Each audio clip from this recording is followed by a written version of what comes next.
Alors, sans plus attendre, Madame Roy, je vous invite à commencer.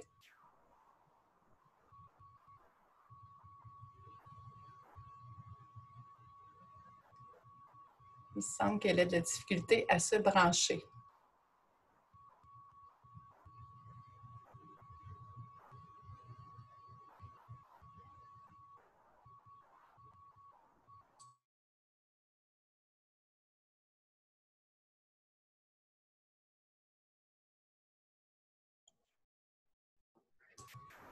Alors, bonjour, Madame Roy. J'avais fait l'intro, je n'avais pas vu que vous n'étiez pas branchée. Alors, je vous invite à débuter. Oui, bonjour, mais désolée de mes quelques minutes de retard. Donc, en fait, c'est encore un plaisir de pouvoir m'adresser à vous aujourd'hui. En fait, je vais faire un premier message en lien avec le rappel de certaines mesures, puis qui fait référence à la situation dans laquelle on se trouve au niveau de la région, mais qui pourrait nous porter à croire que tout va bien, qu'on peut reprendre un peu plus normalement l'ensemble de nos activités de façon aussi régulière. Donc, premièrement, je vais revenir sur le port du couvre-visage ou les différentes mesures qui sont applicables maintenant, qu'on connaît très bien au niveau des mesures d'hygiène, mesures de distanciation sociale et port du couvre-visage. Le port du couvre-visage, tel qu'il a été réitéré aussi à différentes reprises là, par le gouvernement en place, par Dr Arruda, par M. Legault lui-même, est maintenant recommandé, très fortement recommandé à partir du moment où on va dans des lieux publics, puis particulièrement lorsque ce sera incertain qu'on puisse respecter la distanciation 2 mètres. Puis de cette façon-là, on s'assure à ce moment-là de protéger les gens qui nous entourent parce qu'on se rappelle que le port du couvre-visage, c'est pour protéger les autres. Pourquoi le porter même quand on est asymptomatique ou qu'on n'a pas de symptômes là, autres d'une autre maladie qui pourrait faire en sorte qu'on veuille porter un masque ou un couvre-visage? Mais comme vous le savez, on peut être infecté et être asymptomatique ou être dans une phase pré-symptomatique. Et l'objectif, c'est réellement de protéger nos proches ou notre entourage à partir du moment où on porte le couvre-visage, à la fois dans les lieux publics, puis également dans nos installations. De plus en plus, on fait des interventions où on approche les usagers qui se présentent dans nos installations pour leur réitérer que c'est recommandé maintenant de porter le couvre-visage dans des lieux publics. Et ça inclut nos installations, les cliniques médicales également, les services au CLSC. Donc, je vous encourage à porter le couvre-visage quand vous venez consulter pour un soin, un service de santé ou services sociaux. Puis, à ce moment-là, si effectivement votre entrée vous présentez des symptômes qui sont compatibles avec la COVID ou tout autre symptôme respiratoire qu'il nécessite, on va vous remettre un masque et à ce moment-là, vous pourrez enlever votre couvre-visage puis avoir là, le masque de procédure qu'on utilise, nous, en installation. Également en lien avec donc cette situation-là qui est stable, puis on est bien content. Comme je le mentionnais, on pourrait avoir tendance à penser qu'on peut reprendre nos activités telles qu'on le faisait avant la COVID, puis un peu plus normalement.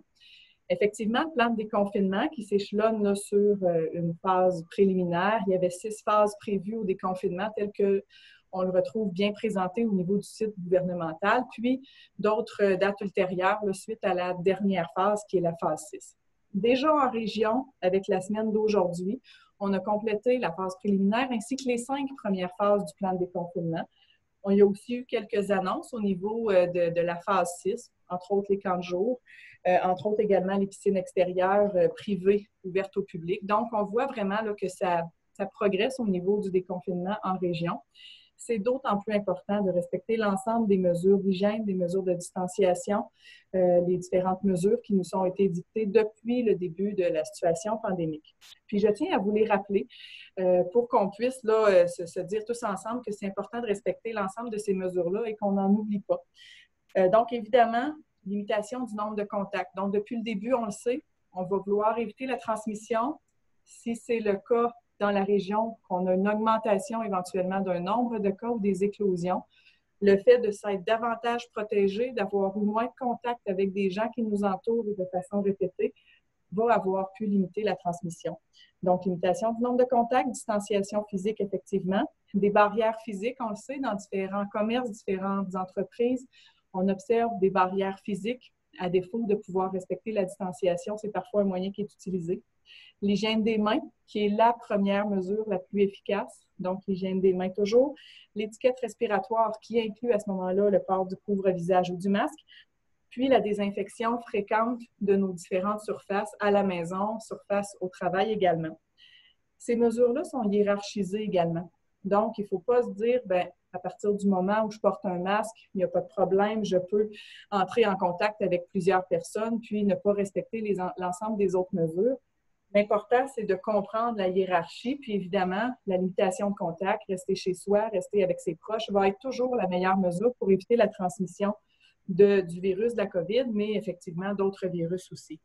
Si ce n'est pas possible de rester chez soi ou de limiter tous ces contacts-là, bien, on limite à ce moment-là le nombre de sorties ou le nombre de personnes qu'on peut fréquenter. Puis lorsqu'on le fait, on respecte toujours le 2 mètres.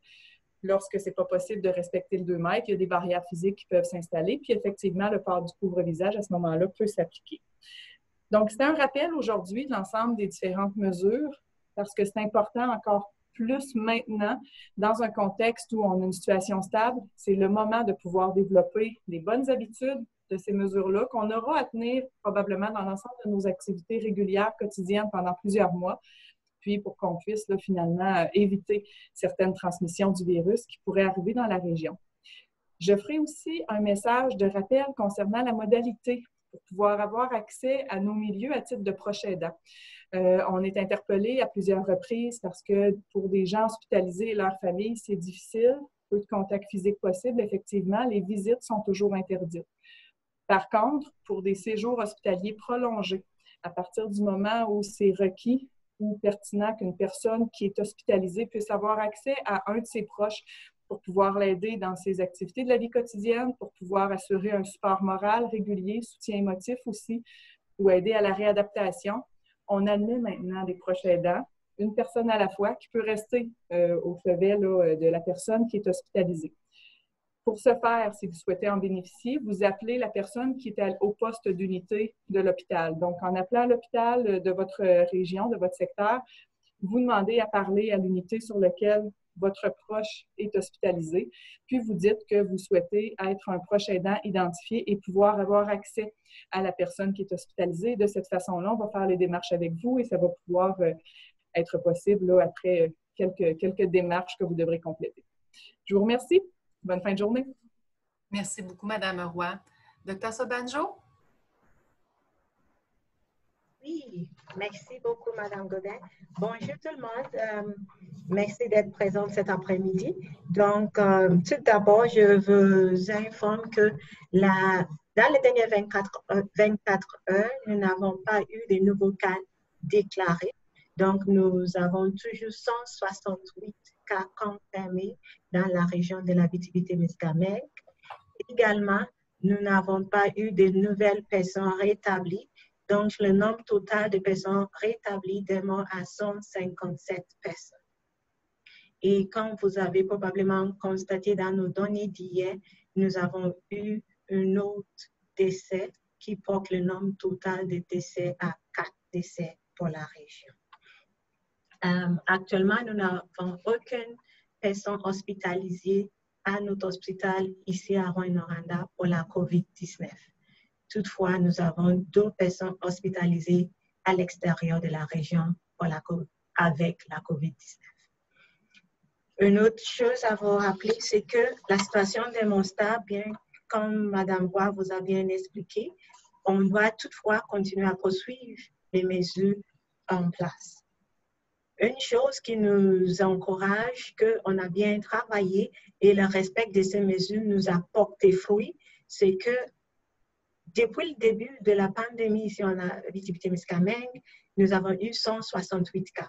Lorsqu'on compare ça par le nombre de nos habitants, c'est-à-dire par 100 000 habitants, on se retrouve avec 114 par 100 000 habitants. Pour le OMS, l'Organisation mondiale de la santé, il souhaite que pour avoir un bon contrôle sous l'épidémie, c'est important que nous avons moins de 50 cas par 100 000 habitants. Donc, nous, ici en Abitibi-Témiscamingue, lorsqu'on essayait de décortiquer, donc lorsqu'on regarde juste pour la dernière, donc entre 17 et 30 mai, on est capable de voir que nous avons eu que 3,4 par 100 000 habitants. Donc, ça a diminué beaucoup au cours des dernières semaines. Un autre indicateur qui est important, c'est le test. Donc, dernièrement, je vous ai toujours dit qu'on faisait environ une quarantaine de tests par jour. Depuis le début de juin, donc depuis les derniers 4 jours, nous avons le moyen est maintenant rendu à 50. Donc, on a fait 58 en moyenne de tests par jour, pour un total de 231 dans les derniers 4 jours. Cela démontre que les gens ont bien répondu à l'appel que s'ils ont des symptômes, qu'ils se présentent. Également, nous avons eu des situations où on a dû dépister d'autres personnes aussi parce qu'ils ont eu des contacts étroits avec un cas confirmé. Donc, il y a plusieurs données qui nous démontrent que la situation est stable en région. Toutefois, compte tenu que la COVID n'est pas encore, c'est toujours présente au Québec, même si c'est à la baisse dans plusieurs régions, il faut toujours faire attention. L'idée ou l'objectif en arrière de déconfinement, ce n'est pas nécessairement de dire qu'on veut avoir une immunité naturelle. Ce n'est pas ça le but du plan de déconfinement. Le plan de déconfinement tient compte des autres effets ou des autres impacts à la santé d'un confinement. C'est pour cela qu'on veut que les gens puissent évoluer dans les autres sphères, les autres domaines de la santé, économiquement, mentalement, de façon sociale. C'est pour ça on est en train de travailler pour pouvoir reprendre ces activités. Toutefois, c'est important. On sait qu'il y aura probablement plus de cas, mais l'idée, ce n'est pas de faire de parties ou des situations pour faire se contaminer pour que tout le monde la voit. C'est toujours pertinent de respecter les consignes et de suivre l'évolution de la situation pour savoir qu'est-ce qui est permis et qu'est-ce qui est toujours interdit. Donc, je vous apprécie encore de tous les efforts que vous mettez, que vous avez mis depuis le début et que vous continuez à poursuivre en nous soutenant dans notre mission de pouvoir contrôler la propagation du virus ici en Abitibi-Témiscamingue. Et je vous rappelle que s'il y a des consignes qui peuvent paraître sévères, nous aussi, on le vit autant comme vous. Donc, on souhaite tous que ça arrive à une situation où on va pouvoir profiter tout en évitant le virus. Merci beaucoup.